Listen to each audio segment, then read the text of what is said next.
बिस्मिल्लाहिर्रहमानिर्रहीम। अस्सलाम वालेकुम। आज के इस वीडियो में मैं मुतरादिफात की कुछ मिसालें आपके सामने लिखने की मश्क करूंगी।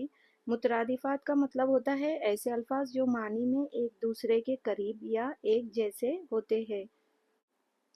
मुतरादिफात की चंद मिसालें मैं आपके सामने लिख रही हूँ। पहला लफ्ज़ है नकवत। नकवत के मानी होते हैं खुद को दूसरों से बरतर समझते हुए हिकारत से देखना। नकवत का मुतरादिफ लफ्ज़ है गुरूर। गुरूर यानी अपनी खूबियों पर हद से ज़्यादा फ़ख्र करना। अगला लफ्ज़ है तकब्बुर। तकब्बुर यानी खुद को दूसरों से बेहतर समझते हुए हिकारत से पेश आना। अगला लफ्ज़ है रऊनत। रऊनत के मानी है तकब्बुर और घमंड के साथ बदतमीज़ी या सख्ती से पेश आना। नाज के मानी होते हैं मोहब्बत, मान या अदा के साथ कोई बात मनवाना। नाज में गुरूर या सख्ती नहीं होती।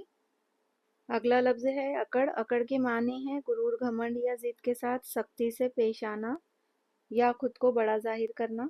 अगला लफ्ज़ है फ़ख्र।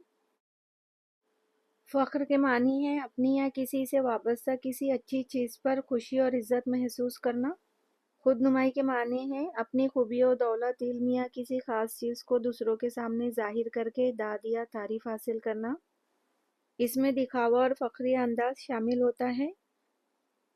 अगला लफ्ज़ है घमंड।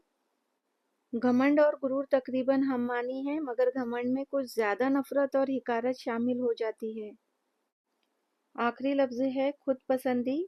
इसके मानी है अपनी ज़ात से मोहब्बत करना या अपने आप को इतना पसंद करना कि दूसरों को नज़रअंदाज करना।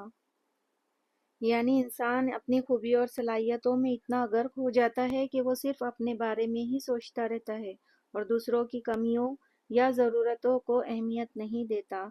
शुक्रिया। अल्लाह हाफिज़।